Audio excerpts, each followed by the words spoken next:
of the season. LA fell to Philadelphia last night, 107-106. A LeBron to AD bucket put the Lakers up 1 with 11 seconds left, but Tobias Harris answered on the other end to put the game away. LeBron finished with a game-high 34 points, and Joel Embiid added 28 for the Sixers. So, Shannon, tell me, what did you learn from this game? Well, Skip, I thought the Lakers were lethargic the whole night. They had a tough time dealing with Joel. I thought Joel Embiid was going to go for about 50. Because in the first quarter, Skip, they had no answer. What did he have, like 13 points in the first quarter? He was getting whatever he wanted. He's a load. And that's what I think when you look at some of the greats, and when they talk about Joel Embiid, they see a man that's 7 foot tall, 280 pounds, that can shoot the three ball. He can shoot mid-range. Obviously, he can post you up. He's a very good free throw shooter. Yep. And then some nights he comes out there and gives you 9 points. Some nights he gives you 12 points. And Shaq loses his mind. He's like, bruh, you 7 foot tall, 280. You should be averaging 30 and 15 every single night. And so I think that's a lot of the frustration. And I thought he was going to go for 50 last night, Skip. But you see what the Lakers can be when they say, you know what, we finna lock this thing down. And they go on a 13-0 run to take a 1-point lead and give Tobias Harris. They did a great job, put him in a high pick and roll. He got LeBron up off him, got Caruso on him, and he was able to elevate and shoot the ball over the top of him. But for me, Skip, is that the way I'm watching LeBron play right now, I wish he would stay in that aggressive mode like he was the first half. He would have 22 in the first half on 9 of 13 shooting. And then what's he do come out in the third quarter, Skip? Try to get people involved. You know what? Go back to the Cleveland days. Yep. Come along. I got it going. I'm going to keep it going. And then he kind of got out of rhythm, and then he got back in a little rhythm. He still made some great plays, a great pass to AD to take the lead, Skip. But I just say, and AD is struggling right now. Because, Skip, AD was 5 of 10 from the free throw line. And that's when you know a guy's struggling, because when there's no contested shots, nobody banging against him, and he's struggling putting the ball into the rim from the free throw line, that lets you know he's struggling shooting the ball. And this is not the AD that we're used to seeing. He's still impacting the game in other ways, but AD is better than this offensively. But I like the fight that I saw. It shouldn't have come to this. They should have been. And once Gasol got in trouble, I mean, Montrez is just too small for Joel Embiid, Skip. He can't do it. I mean, you do all you can, but that's a big man. And Trez, what'd you say, Trez? 6'7", maybe 235, 240, and he's giving up 40, 50 pounds to Joel Embiid. But I like what I saw. They got a game tonight. The question is, Skip, LeBron played, 38 minutes last night, almost 39. Is he going to play tonight against Detroit, considering that they got a Saturday night in prime time against Boston? And then they got Atlanta. So it's going to be very interesting to see, because LeBron has played all 19 of the ball games where I was like, I'd have told guys, ain't no way he taking that. He should sit tonight. For his sake and the long-term health of his team's sake, the mental health, he should just take the night off. Skip, you know what I was thinking? I was looking at the schedule. I was like, damn, they're playing a lot of games. They really playing every other day, Skip. Well, they have to. You know why? You got to get that money. We got to get that money. Okay. I hear everything you just said, but before I address all your points, I got to go back to the flashpoint of this game for me, which came in the third quarter.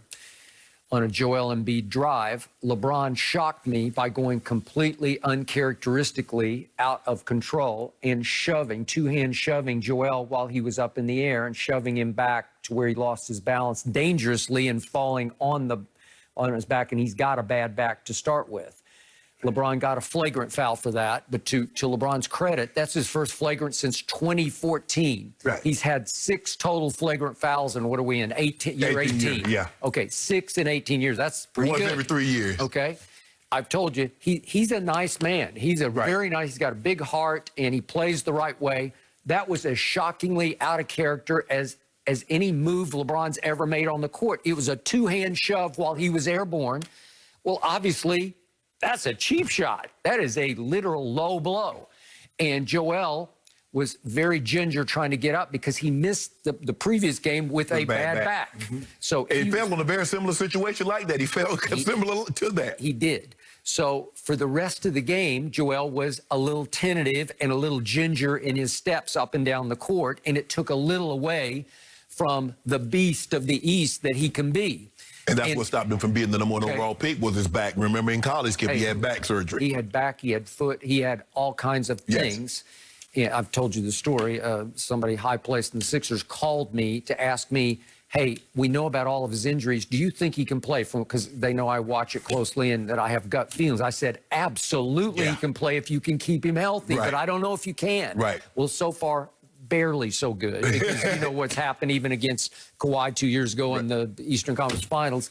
He was sick and hurt and sick and hurt and sick and hurt. Well, he's always sick or hurt, right? Yep. That's been the problem. But when he's right, as he was in the first half or even the first 2.5 quarters of this game, as you said, he's pretty hard to stop. Yeah. Okay, so was there method to the madness? Not that LeBron was trying to hurt him, but was he trying to send a message? You know, we're not going to let you just lope in here and dunk on us. Right. I don't know. And his feet got tangled up. I think when LeBron was like, okay, you're not going to dunk on me, and then Joel kind of got off balance, and LeBron was right there, and his feet got swept out from up under him. I don't think if his feet doesn't get swept out from under him, I don't think he falls like that. But that's a big man that's hitting the ground with no protection because he didn't have a chance to brace himself. Nope. And maybe that's a good thing because he probably would have tried to brace himself and maybe hurt himself even worse. Yeah, you're probably right. Okay, so now let's go to the fourth quarter.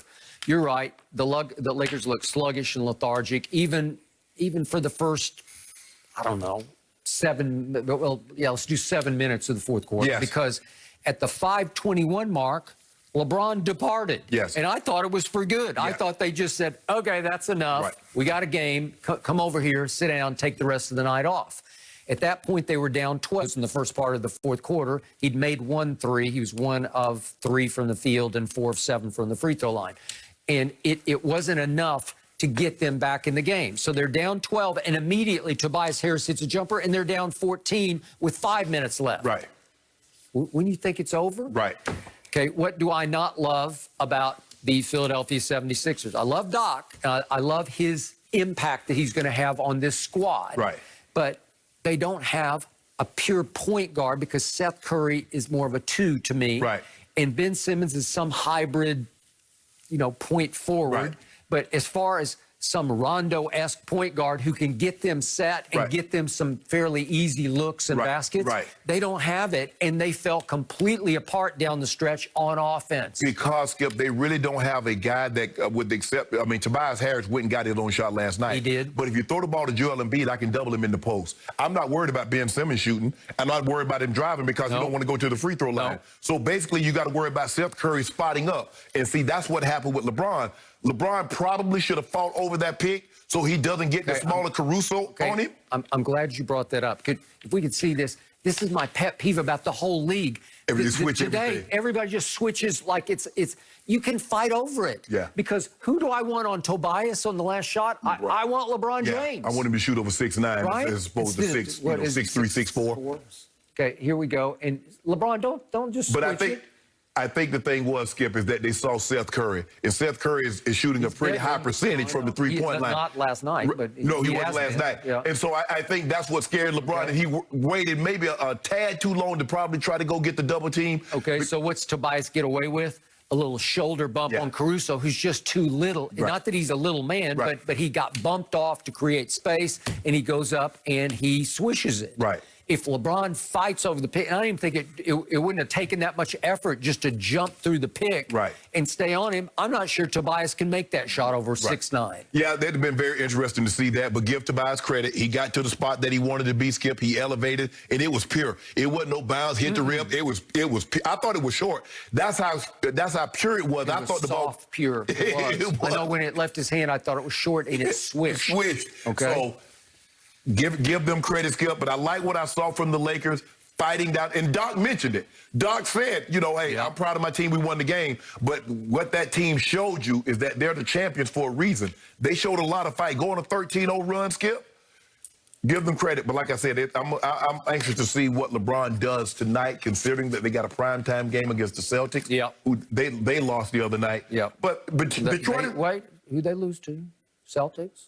They lost last night to the Spurs. Let's give them some credit. Oh, my goodness. They're still there. They're still barely alive. What are y'all?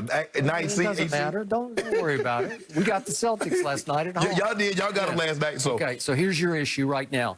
Marc Gasol played 24 minutes last night and got a grand total of 2 rebounds.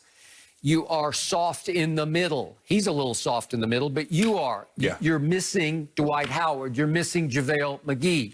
You need to shore up the middle of your defense with some passion, some energy, some edge. You don't have that from Marc Gasol. We're looking at the trade deadline schedule. We're looking at some buyouts. Maybe somebody can get bought out. I just hope that the Cavs don't. Well, look, the Cavs is not going to do the Lakers any favor. LeBron's on that team. Maybe if LeBron wasn't on that team, they might be willing to do something. Now, I think they want to keep Jared Allen. They're probably looking to trade JaVale McGee. Maybe they buy out Andre Drummond, $28 million.